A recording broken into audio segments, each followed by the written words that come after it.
This is Radio Nepal.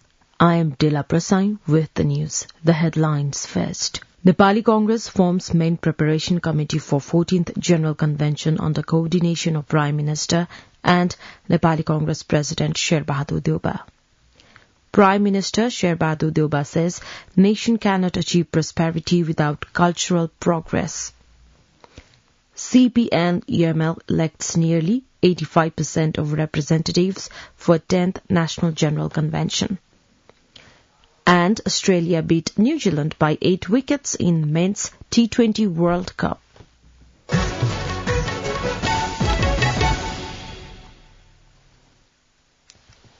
Now, the news in detail.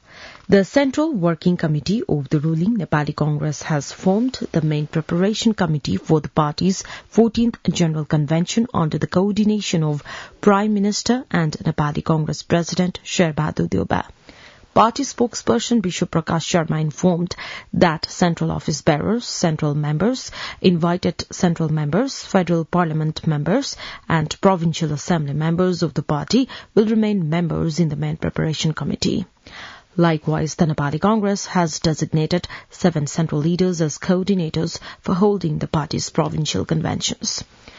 Nepali Congress leader Pradeep Paudel said a meeting of the party held yesterday designated party leader Krishna Prasad Sitola as the coordinator for Province 1, leader Ramesh Rijal as the coordinator for Province 2, leader Prakash Man Singh as the coordinator for Bagmati Province, and leader Gopal Mansrestha as the coordinator for Gandaki Province. Likewise, the meeting also signed the role of coordinators to leader Balkrishna Kant for Lumbini Province, leader Jiban Bahadur Shahi for Karnali Province, and leader Dilendra Prasad Badu for Far West Province. Leader Paudel further said the meeting also discussed general conventions related to the party's Public Contact Committee and sister organizations. Prime Minister Sher Bahadur Deuba has said Nepal's languages, literature and arts are the foundation for making Nepal stand out in the world. Addressing the 36th Academic Assembly of Nepal Academy yesterday, Prime Minister Deuba stressed on introducing the intellectual capacity of Nepal to the world by exposing the several hidden talents in the country. The Prime Minister also said a nation could not achieve prosperity without cultural progress. The Prime Minister further said the Academy should further contribute towards academic studies and preservation of the culture. Likewise, Minister for Culture, Tourism and Civil Aviation, Prem Bahadur Ali, lauded the Academy for giving regularity to the Academy's activities, including study and research, even during the COVID-19 pandemic. Finance Minister Janardhan Sharma has said bureaucracy is expected to have a well understanding about socialism-oriented economy.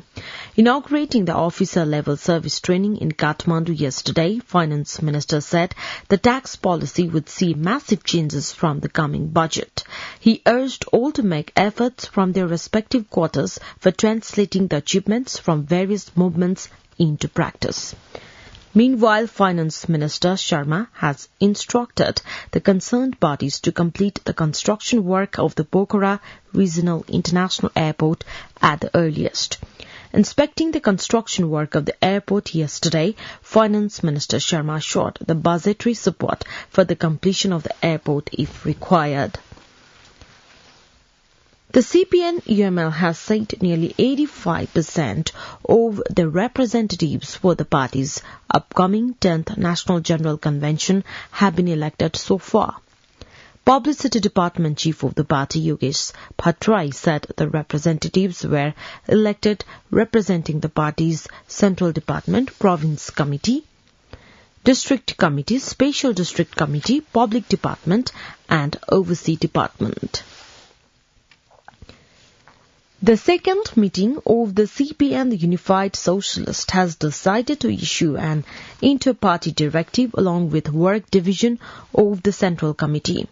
The meeting, held under the chairmanship of Party Chairman Madhav Kumar Nepal, also decided to publish the party's statute and regulation and to hold talks with different political groups and individuals. Minister for Energy, Water Resources and Irrigation, Pampha Bhusal, has said that the government prioritizes the use of electric utility. At an interaction program organized by the Association of Community Radio Broadcasters Nepal yesterday, Minister Bhusal pledged to develop programs and a mechanism that could replace the petroleum products utility. Bhusal expressed her confidence that trade deficit could be reduced by using electric utility.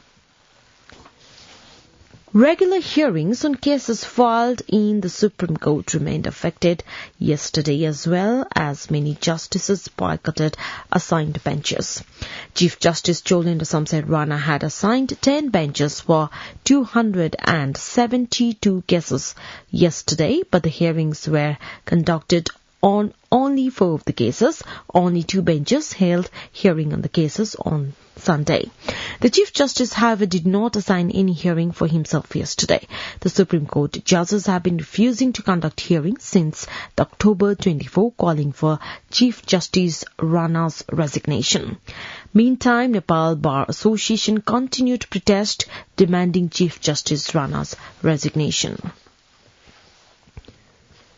A total of 306 new cases of COVID-19 have been reported in Nepal. According to the Ministry of Health and Population, the number of infections was confirmed while conducting tests of 9,606 samples. Likewise, 348 people recovered in the past 24 hours. Meanwhile, 6 people died of the virus infection yesterday, taking the total corona-related death toll to 11,477 in Nepal. You're listening to Radio Nepal 8 a.m. English News Bulletin. We move to the international updates now. U.S. President Joe Biden and Chinese President Xi Jinping will hold a virtual summit on Monday as tensions between the countries deepen. Both the countries surprised many last week by issuing a joint declaration to address climate change at talks in Glasgow, Scotland. The pair's third meeting will address several thorny topics: cybersecurity, trade, and nuclear non-proliferation are subjects on the table, sources familiar with the negotiations told U.S. media. In a statement released on Friday, the White House said the two leaders will discuss ways to responsibly manage the competition between the United States and the People's Republic of China. Moving on to the cricket updates now. Australia powered to an 8-wicket victory over New Zealand to win the men's T20 World Cup for the first time. Mitchell Marsh plundered a ferocious 77 not out from 50 balls as Australia overhauled what appeared to be a challenging 173 with 7 deliveries to spare in the bye. The all-rounders shared a dominant stand of 92 with opener David Warner and continued to attack after the opener was bowled for 53 from 38 balls. Marsh was dropped on 68, but at that stage only 50 runs were needed from 19 balls, the highest chase in a men's T20 World Cup final, a near certainty.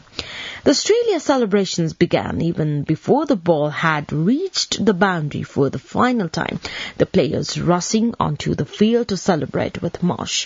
Having won 5 50-over World Cups, Australia have now completed the white ball set and will have home advantage when they defend the title next year. Now, the general weather forecast for the country for today. Forecasting division says the weather is likely to be partly cloudy in the hilly areas and mainly fair in the rest of the country. There are also chances of light snowfall at 1 or 2 places of the central high mountainous region. Kathmandu's weather report now. Maximum temperature of 22.2 degrees Celsius and the minimum temperature of 9.9 degrees Celsius. With this news, we have come to the end of this bulletin. But before we wrap up the headlines once again.